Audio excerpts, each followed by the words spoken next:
Hi, Mickey. Hey, Bob. Hey, who would that be? Who would that be? It's an exceptionally ugly picture of this person. Is he running for president? Not yet. Should he? It's a matter of time. Well, you say he should. Oh, is that Ro Khanna?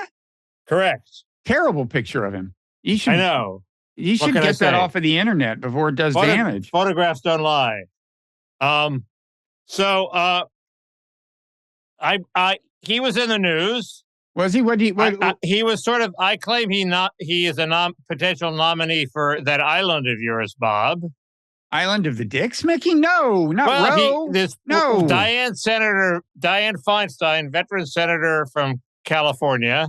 Yeah, I've heard shingles, is at home, is like extremely old. Uh-huh. And he said she should quit. Okay. He didn't say John Fetterman should quit. They hadn't been around. He didn't say, when Manuel Lujan, when the senator from New Mexico had a stroke, they didn't say he should quit. They say Dianne Feinstein quit because they're pissed at her for not being progressive enough on the Judiciary Committee and for not being around to okay their appointments. Well, also, doesn't she, have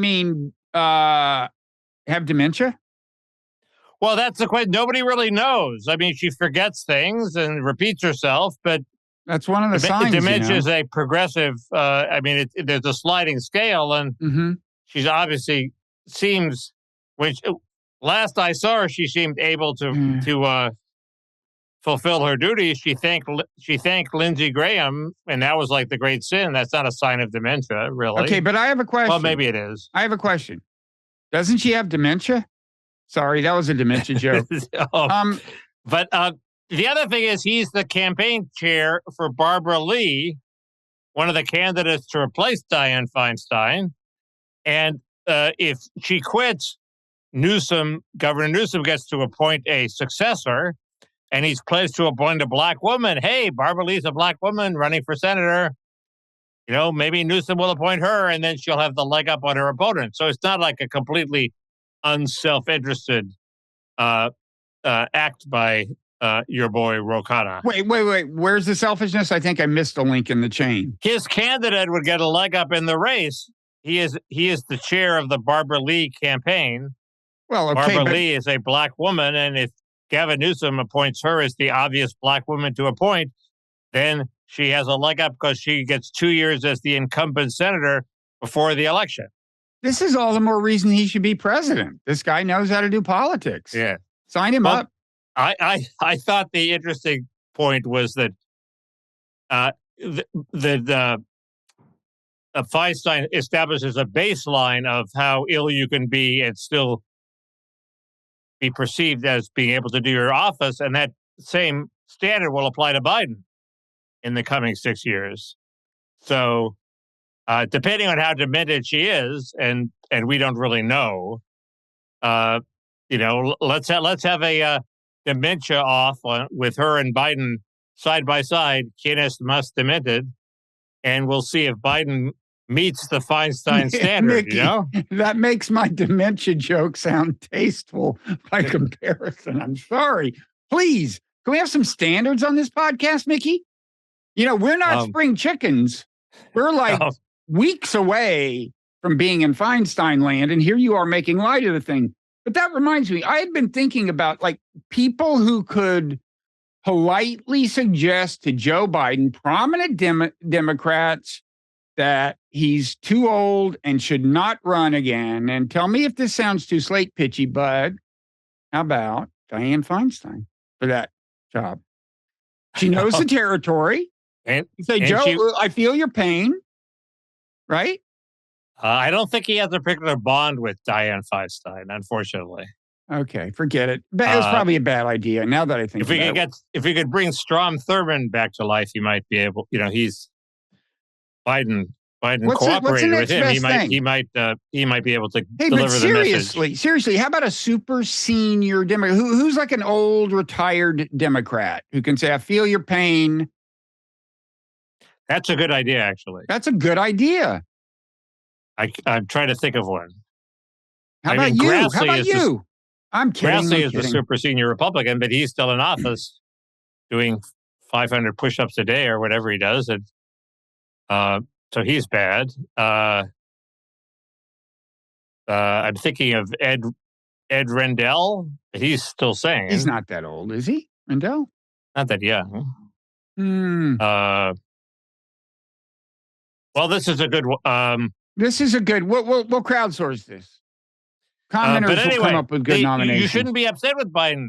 This is the week when everybody has realized Biden's going to be reelected, and you know, please. You should be happy about that. Why are they realizing that? Well, because they think Trump is going to win, and they think Trump is going to win the nomination. Then he's going to lose to Biden. There's the abortion issues working for the Democrats. Be careful what Trump, you hope for. Trump. There's a new theory for indicting Trump that shows some promise. What good does that do? He can still run. Convicting him. I guess he'll put it off. He'll put it off. It's I don't know. I just see a lot of discouraged pundits.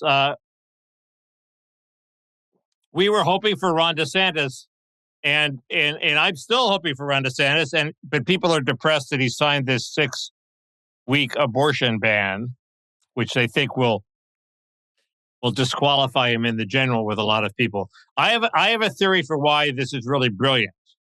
You want to hear my theory for why it's brilliant? Well, does it help him get the nomination in the first place, which is so in doubt now that he should be focusing on that? Yeah, there's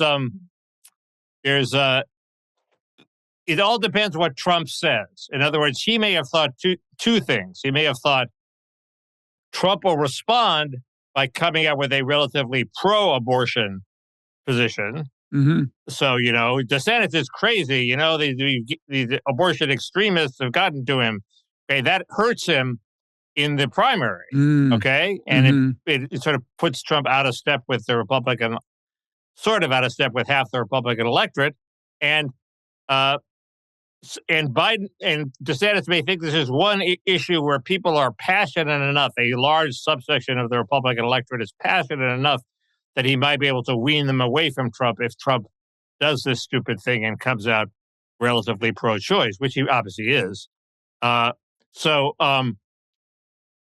that may be the genius that it's a sort of attempt to get Trump to say something stupid. All Trump has to say is 6 weeks is too short, and then he's toast with it. Really? No, then he's okay. Oh, but if he goes beyond that and sort of implies that there's some larger pro-choice agenda behind it, or that he thinks, the anti-abortion people are extreme or zealous or something, or they're taking the Republican Party into the loser category, he might offend a chunk of his passionate voters, and that would hurt him. And then the other brilliant thing is that in the long run, if Trump, this is suggested by a reader of mine on Twitter, in the long run, if Trump comes up with a pro-choice position, half the pro-Trump people will go along with him, and they'll be more pro-choice than they were before. So he moves the entire Republican Party into a winning position vis-a-vis the Democrats, a more winning position. Wow! And tames the anti-abortion sort of people who are like an anchor dragging down the party in an election. So that doesn't really help DeSantis, but it helps the Republican Party. So it's win-win, whatever happens. Well, no, the lose part is that DeSantis wins the nomination, and he has to figure out a way to get the 6-week abortion ban somehow neutralize that as an issue. I don't know what his plan is there.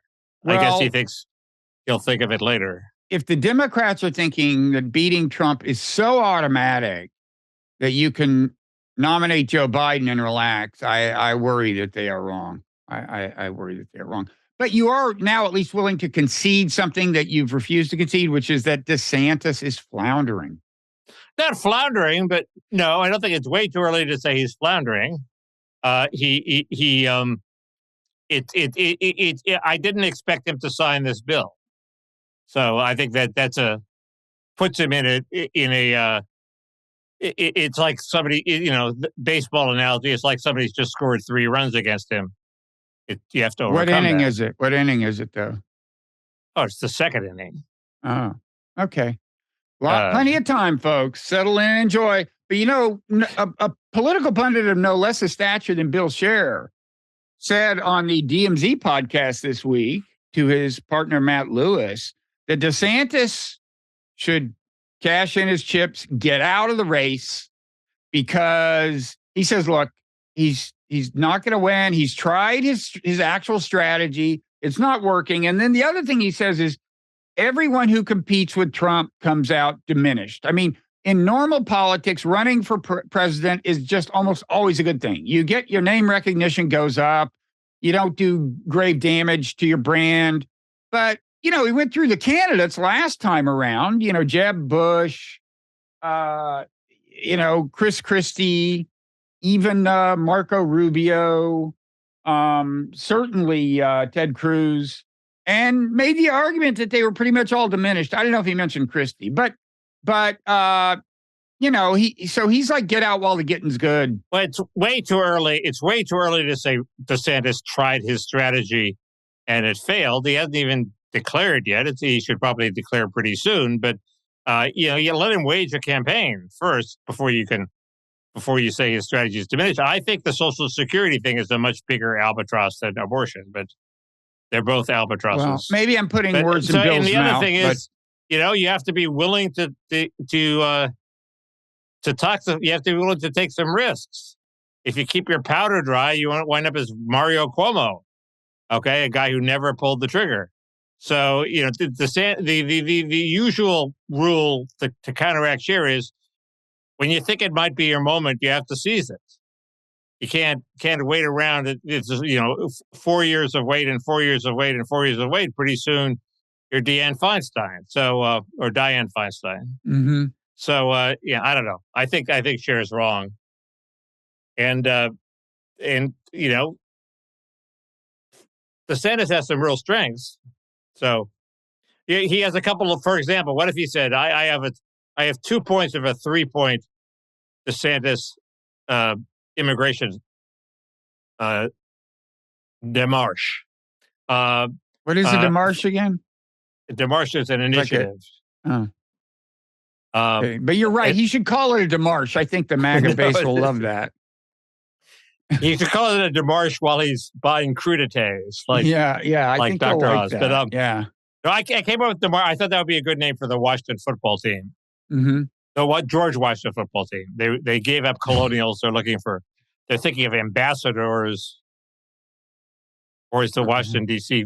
football team the ambassadors? Anyway, no, they're the commanders. I think commanders. Okay, so they could be called the GW demarche. Anyway, that's an excellent idea. Or the rapprochements. All the parolees, the people that Biden is letting into the country, there are 1 million of them under the guise that they're just getting parole. It's a complete distortion of what was supposed to be a small program, are going to be eligible for welfare either in 1 year or in 5 years. DeSantis should say they shouldn't be eligible in welfare, and Congress should pass a law saying that. Okay, that'll be wildly popular. The second thing is the government is secretly funding or quietly funding all these NGOs that are performing a welcome committee for all these illegals that Biden is letting in. Cut off federal funding for these NGOs that are also helping illegals who Biden doesn't want to let in, but they're helping a whole bunch of illegals come to the country. Okay, the government shouldn't fund them. Those are two very popular planks for DeSantis could go to town on. Why are the DeSantis people not seeking you out, trying to tap into your wisdom and getting demarche advice from you? Why is that not happening? They're not, Bob? Ooh, do you have something you'd like to share with us? No, but they're not. But I'm trying to sneak these ideas into the DeSantis camp. Oh, you are? I have. Who are you? Who is deleting these emails you're sending? I have many different ways into the DeSantis camp, Bob. Like I do. I thought David Sachs was going to be the route into the DeSantis camp, but yeah, you should cozy up to him. I think that would work. I have a feeling he was behind the DeSantis Ukraine statement where he said it was a territorial dispute. I don't know why you think that. It's the sort of thing that Sachs would say. I don't know. You know, there's a piece by Jacob Heilbrunn in Politico magazine about this guy Elbridge Colby. Do you know who he is? He's supposedly he's the grandson of William Colby, director of the CIA, who died under mysterious circumstances. But I digress. He did? I think so. I think some people even speculate that it's suicide. But his son apparently did a documentary on him, and I want to watch that. But anyway. I hope that's true what I just said. Anyway, he can't sue me. He definitely died of something. He can't sue me. Anyway, his grandson, Elbridge, is this foreign policy guru of the new MAGA-esque types, supposedly, according to Jacob. And I wrote about it actually in today's Nonzero newsletter.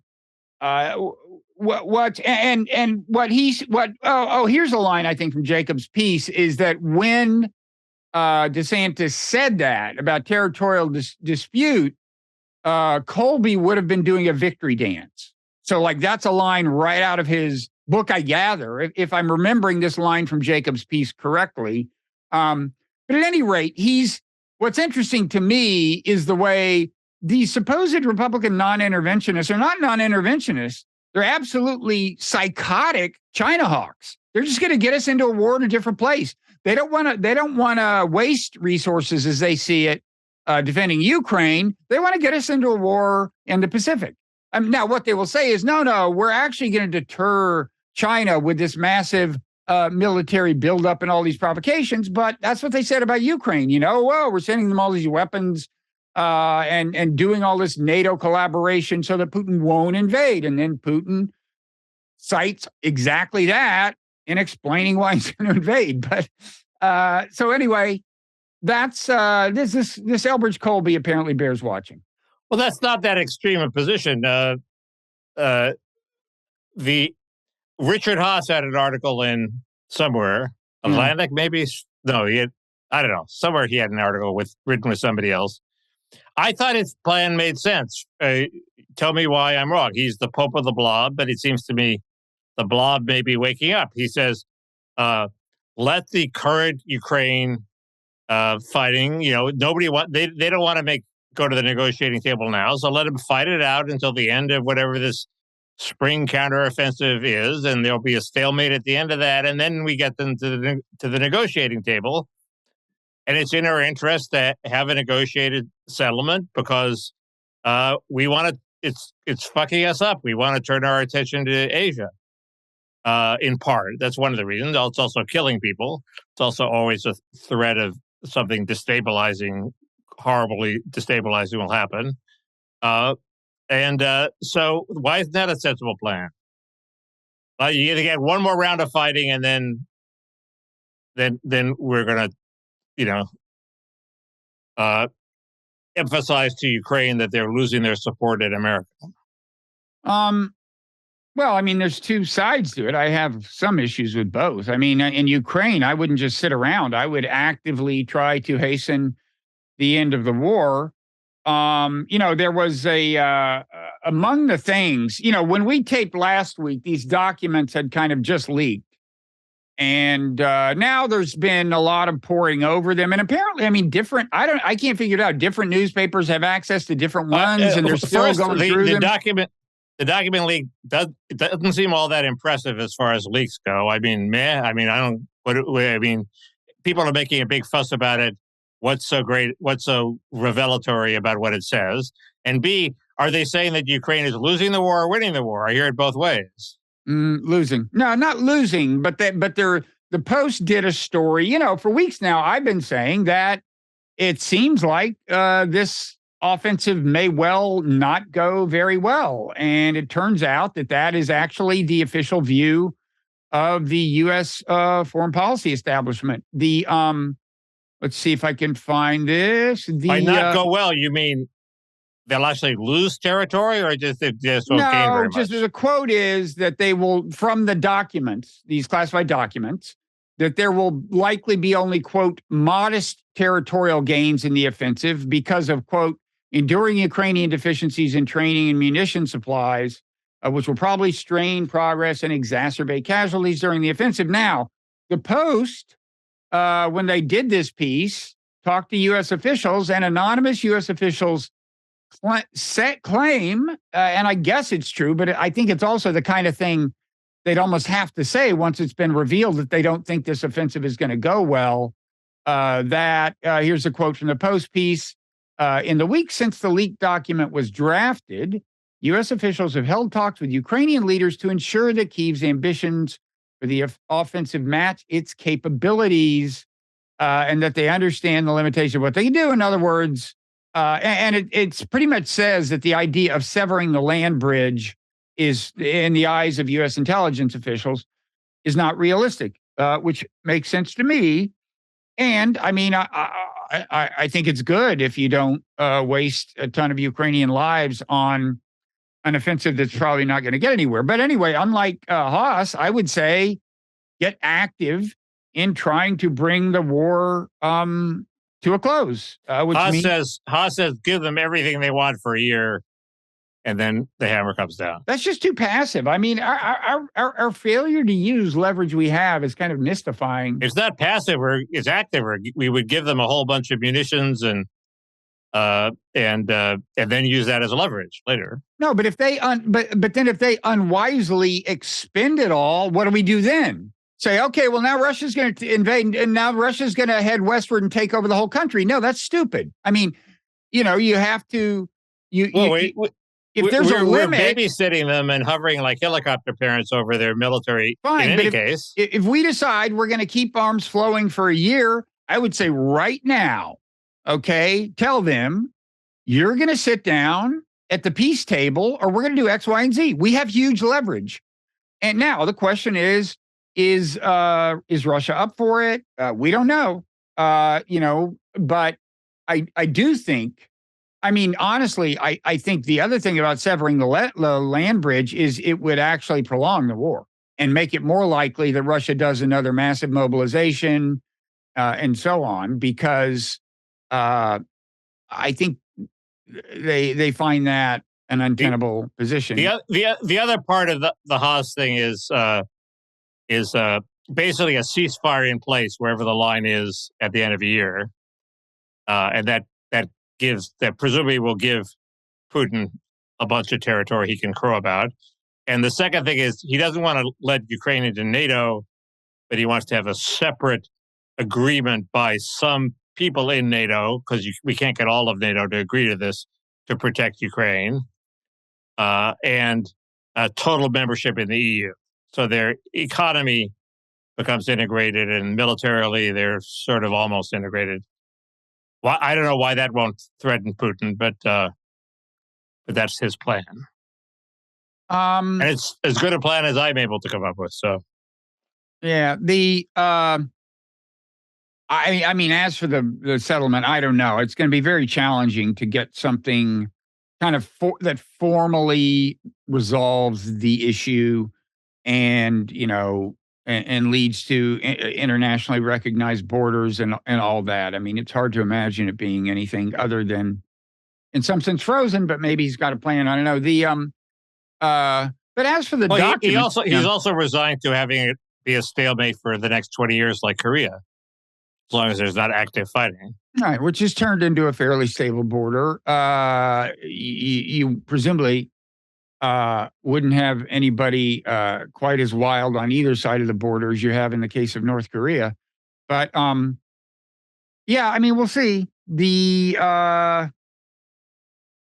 Now, as for the documents themselves, though, in terms of what is said to be the big deal, you've got, first of all, some awkward things with allies, North Korea, Israel, and not, partly the fact that we're spying on them, and partly things they'd rather weren't out there, and so on. North Korea is an ally? South Korea. Yeah. And then, you've got, does it reveal more than we'd like about our spying capability with respect to Russia? And I don't know enough about the technical Well, this is stuff. why I thought it seems to imply that Russia is in trouble, because it says first, we have their military totally wired, and we're actually giving the bombing targets to Ukraine. Oh, we've known that, I think. Sorry? I think we've known for some time that we are, in effect, giving them a lot of targets. And second, that their morale is their morale is terrible. Yeah.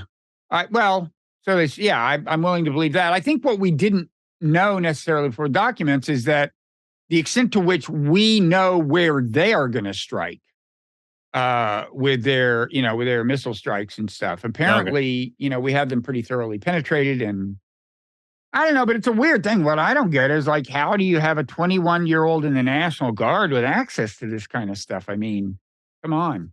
Well, I mean, he must have done a little bit of hacking. I mean, maybe, but that shouldn't be possible. That's true with all those guys. That's true with Snowden. That's true with Chelsea Manning. I mean, how do they get a hold of this stuff if it's so classified? But Snowden was a much more sophisticated guy than this guy. I mean, this guy is did you have you read up much on him? No, there's something about red gym shorts. Everybody's going crazy about red gym shorts. Well, that's what he was wearing when he was apprehended. I'm not sure that's what I would lead with if I were writing the story. But no, he had this, there was a Discord server where he had some I think he was the administrator of the server. And so it's a small discussion group. And these guys are like gamers and gun enthusiasts, and I guess Christians, but also maybe like racist. There's supposedly a video of him uttering anti-Semitic and otherwise racist slurs before shooting married, a gun. Or is this like a gay? I don't think he's undercurrent here. I don't think he's married. But I think he got a lot of his serotonin from being, they referred to him as the OG. A lot of these guys are teenagers. He was showing off to these guys. He was kind of showing off, and it's a weird. I don't know if he had access to the documents or he did have to hack. He was a computer guy, but I mean, he's in the Massachusetts National Guard. Why is he even involved? And these are classified briefings prepared for the Joint Chiefs of Staff. who says, hey, let's call up the Massachusetts National Guard and get them in on this thing? I don't get it. Got to get buy-in from the Guard, man. I guess. Maybe there's somebody from all 50 guards. It's completely insane. And the military has some explaining to do, I think. Yeah. I guess I don't know. It seems to me it's a slow news period, and the press is making more of this than otherwise they would be. It's non-trivial. I mean, it's non-trivial, and there's some embarrassing stuff. I mean, including all the, like us saying, well, we don't think this offensive is going to work. That's, if we wanted that out there, we'd already have it out there. There was something about China agreeing to secretly arm Russia. That seemed to me the headline. Yeah, it looks as if back when we were saying, when Blinken was going on all the morning shows saying China's about to arm Russia, it was because of what is revealed in these documents that China was contemplating actually sending them stuff in the guise of non-military equipment or something. So maybe they succeeded in squashing that. I don't know. Have we talked about the argument for us being on Ukraine's side that basically when they gave up their nukes, we gave them our word we would defend them. So we're sort of honor bound to be on their side. Yeah, I guess we did kind of. Yeah. And Bill Clinton has said that he's sorry that he had them give up their nukes. That was in a Walter Russell Mead column. I think he's sorry that we reneged on our word, I believe. What do you mean? We are helping them. He means people thought we reneged on our word when they first invaded Crimea. What would he have done? I mean, give me a break. They took it over in a nanosecond. Everyone in Crimea welcomed them. What the hell are we going to do? Iraq all over again? Well, we gave them our word. That's our word. If it was NATO, what would we have done? I've got something Bill Clinton can regret if he would like to regret, and that's launching the whole NATO expansion juggernaut. Unforgivable. Unforgivable. Would you? So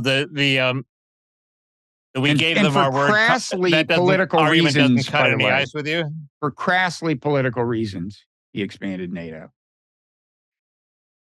But wait, you're dodging the question. What is the question? What is the question? The question is: doesn't the fact that we gave them our word have an independent weight in terms of weighing on the side of being pro-Ukraine? I would call our current policy pro-Ukraine. I mean, what you mean? I mean, the only thing we're not doing is sending our actual troops in so that this can be a Russia versus NATO war. Is Okay. Well, I mean, I guess they would like fighter jets or something, but also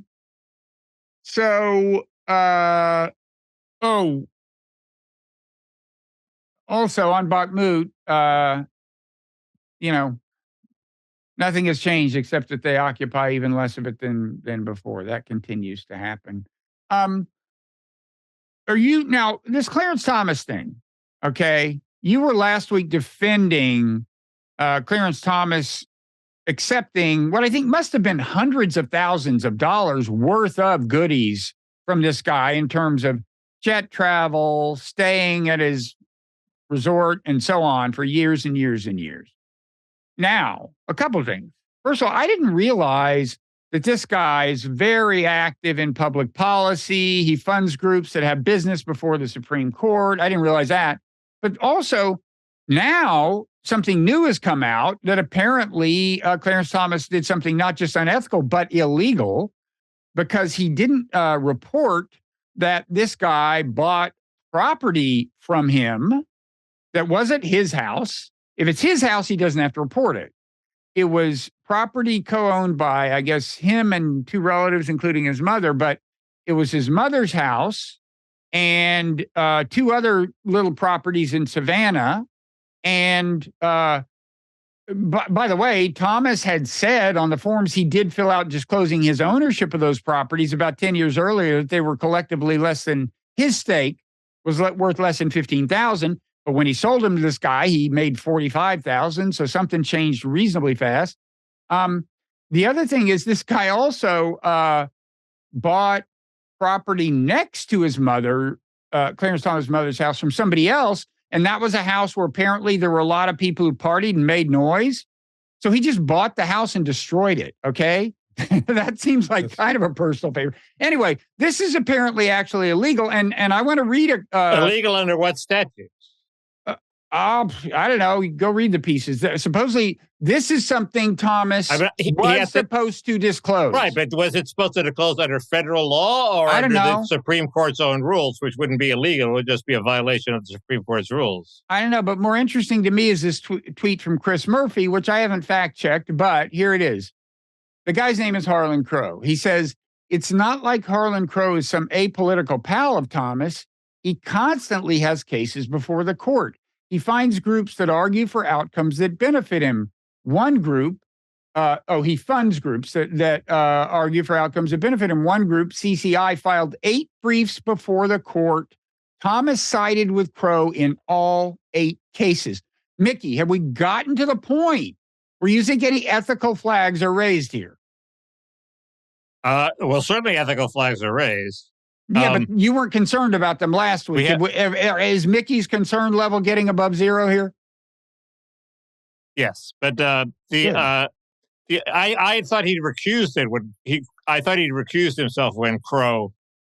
Crow himself Crow actually appeared before the court. This is a Crow-funded group that filed 8 briefs before the court, and Thomas sided with. It seems like a corrupt web of something, but the point I forgot to make last week is corrupt webs can be non-monetary at all. It can just be that of course, you're a lonely person and you like to go to events with. I don't think this fits Thomas, but you can have non-monetary webs of corruption. So the focus on money is sort of misplaced. But it's not misplaced. It's just not the entire problem. Why buy the cow when you're getting the milk for free? I mean, Crow is getting the milk. Thomas is a very conservative guy. Why did he fuck it up by trying to buy the cow? It makes well, first no of all, sense you at never know. History is replete with Supreme Court justices who evolve ideologically. You might as well start getting them on your private jet and your vacation aisle early, or whatever his vacation resort property is, and just stick with it, which apparently was his strategy. I guess there is a sense in which even if you're really conservative, it sort of locks you in a way that, because not only if I write this piece, not only will I get shit from my Republican friends, I will get not invited on the $500,000 cruise. If somebody had done that with Earl Warren early on in his tenure, we'd have a totally different world, Mickey. Well, somebody did do it with Fortis, and as we talked about a couple of weeks ago, it was worse because that guy actually had a criminal case involving himself that was winding its way up to the court. And involved a presidential pardon where Fortis weighed in. So that guy had much more concrete business. If you're a billionaire and you're a conservative, you're going to probably fund conservative groups. But yes, it's troubling. I agree. I think we now have a headline for our whole episode. What is it? Midnight in the Garden of Evil. It was Savannah. That's a very clever reference. That book, Midnight in the Garden of Good and Evil. And the guy has a Garden of Evil. Right. Campbell Crowe has a Garden of Evil. Mickey, I don't know why people say you're not a genius. And I always argue when they say that. Let's see, what else? Here's a little minor ethics question for you. I mean, I don't think Thomas was qualified to go in the court in the first place. Yeah, but he's never blown me away with his... He's representative of a viewpoint that probably should be heard. So his presence doesn't bother me. And occasionally he makes good points, or his clerks make good points. But yes, this is troubling. Go ahead.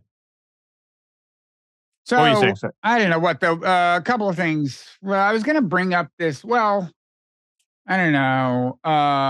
It seems a little weird to me. Last week, we were talking about the Elon, calling NPR state-affiliated media and so on. Well, that story has evolved. But first of all, one thing I said was, well, is he going to label Bellingcat? Bellingcat, last time I checked, got funds from the U.S., from European countries, unless I'm deeply confused. I haven't checked these facts, but it struck me as kind of weird because of that when the New York Times signed up these Bellingcat guys, at least one of them, to co-author, to work with them on this documents case.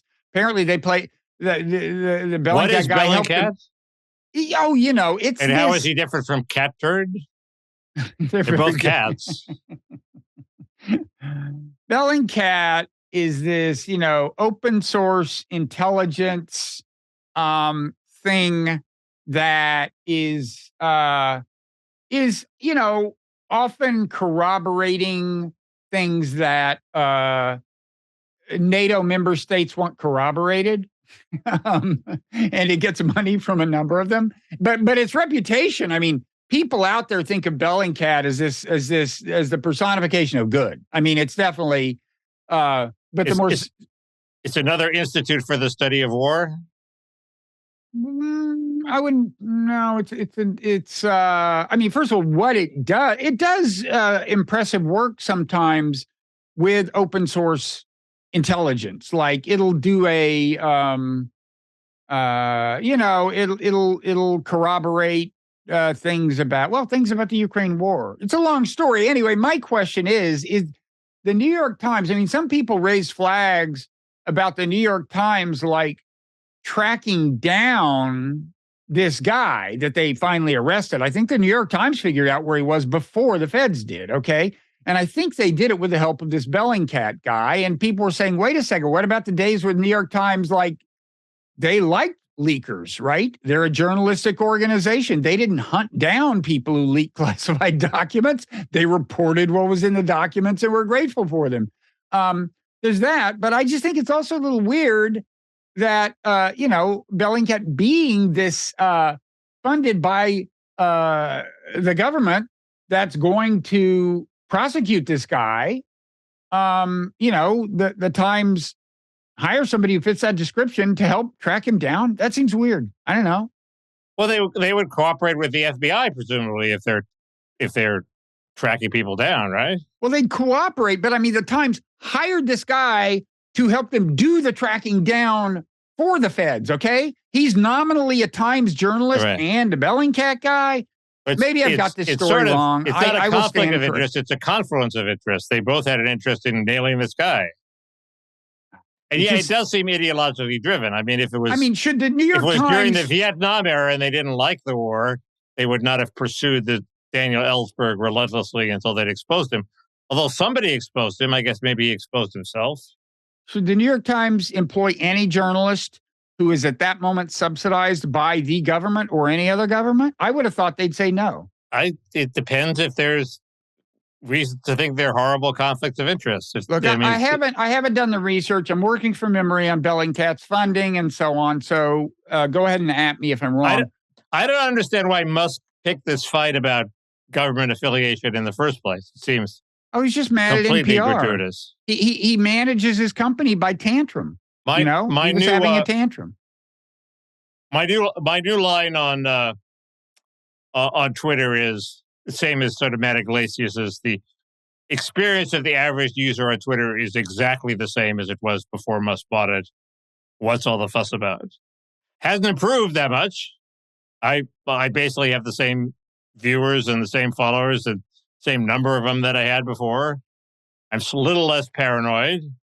I'm slightly paranoid about Musk, but most of the things that I thought were, evil, Musk reading my tweets and deciding to screw me, in fact, are just like technical glitches on Twitter that, which there are definitely more of since. Why would Musk do that? You're always defending him. He would do that to me if he cared. If I rose to his level, which I would, I would never be on his radar screen. But why?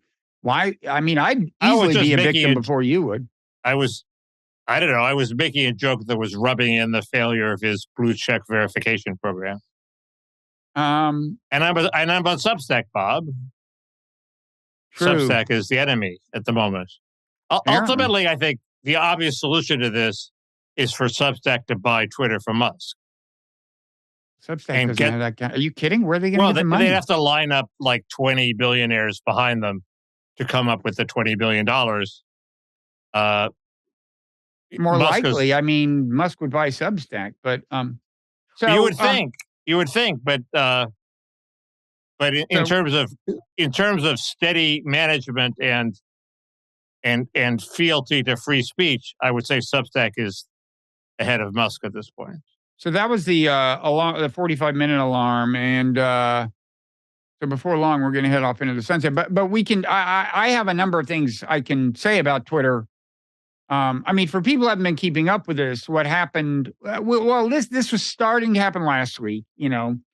Twitter had started. Substack had started this thing called Notes, which Musk took, I guess, to be a big Twitter rival, and he started censoring, making it impossible to embed Substack tweets or even to search for Substack. And then he, when Matt Taibbi complained, he went after Taibbi. And now Taibbi is permanently, he's left Twitter and he says, I'm going to be on Substack and in Substack Notes. And at first I thought he might walk that back, but then on Substack, I've been on Substack Notes, and Taibbi is reaffirming his disgust with Twitter. Is he actively trashing Musk? Well, the quote, you tell me if Musk should take this personally. The quote from Substack Notes was, quote, "I wouldn't wipe my ass with Twitter." That was what Taibbi said. He said, he prefaced that by saying he will fulfill his obligation to Musk and finish the Twitter files. One thing Musk did was apparently delete his own Taibbi's Twitter files in a fit of pique, and maybe he's reinstated them. But the guy is totally rogue, Musk, constantly. He's just always going rogue. But anyway, Taibbi said he'll fulfill his terms of the deal. He will report out the rest of the Twitter files, and he will put them on Twitter in compliance with a deal, but he will not put them out under his own account because, quote, I wouldn't wipe my ass with Twitter.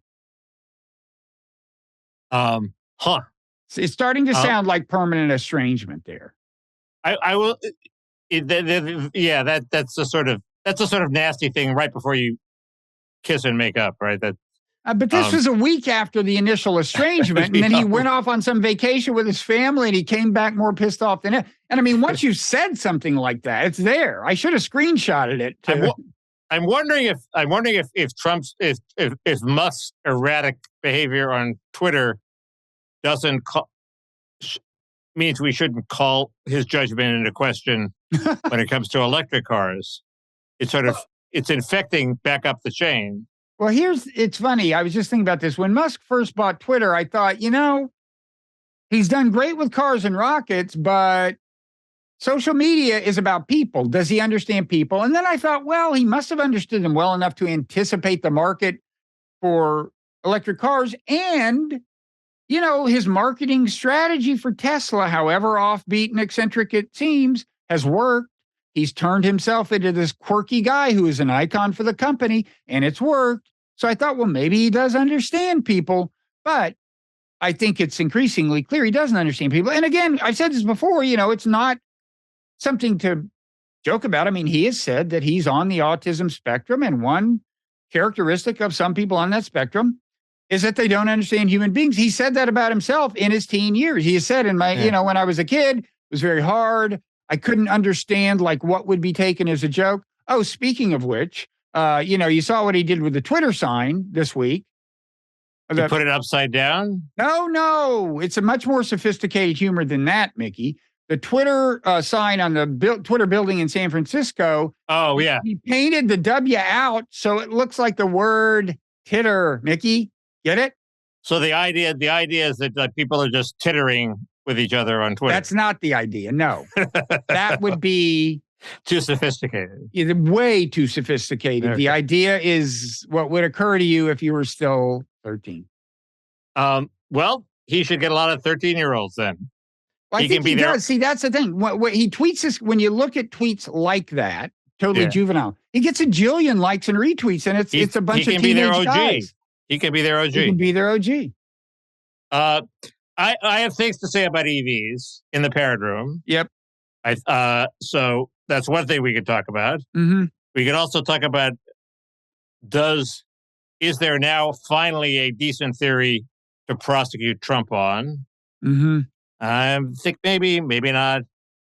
I want to talk about the collapse of Biden's border policy. I want to talk about the alarmist versus non-alarmist view of AI. Yeah. And I think Ross Douthat is on the wrong side.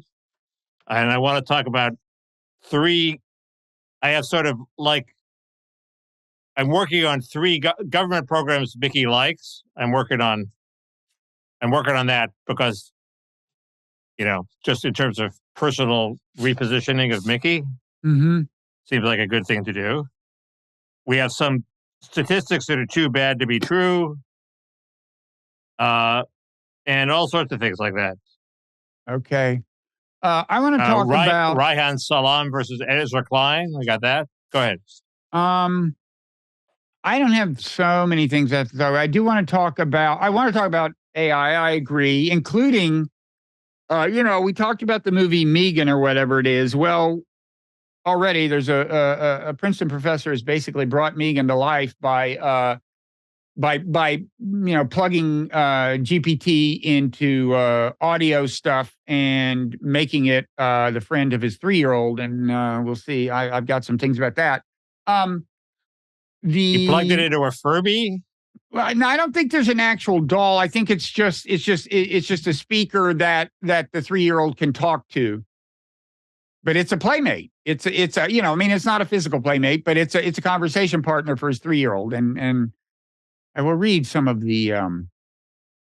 Anyway, I want to talk about Substack Notes, and I do think it has tremendous potential. The one thing I want to say on the public podcast is I think they're making a grave error by, as I understand it, still not making it possible to follow people. People call it Twitter clone, but you can't follow people unless I'm missing something. And I think that's just a huge missed opportunity. I think there are a lot of parts of Twitter they shouldn't emulate, but that's when they should. So, yeah, we'll talk about these things. Okay. Anyway, there's I have a few more. So we have plenty of stuff to talk about. Yes. We can talk about wildies. Talk about what? We need a wildie. Oh, wilding? Wildie. Wildie. I'll explain what it is. I'll explain. Okay. Not to be confused with wilding. Do you remember the wilding scare? Yeah, it has nothing to do with wilding. Good. Okay. Love no wilding here. Okay. So I guess that's it. So I will see you very soon in it's at patreon.com/Parrot Room. Right. People can join us. Or they can just sign up there and give their credit card information and not join us. It's really up to them. I'm kidding. And there'll be no wilding. Guaranteed. See you there.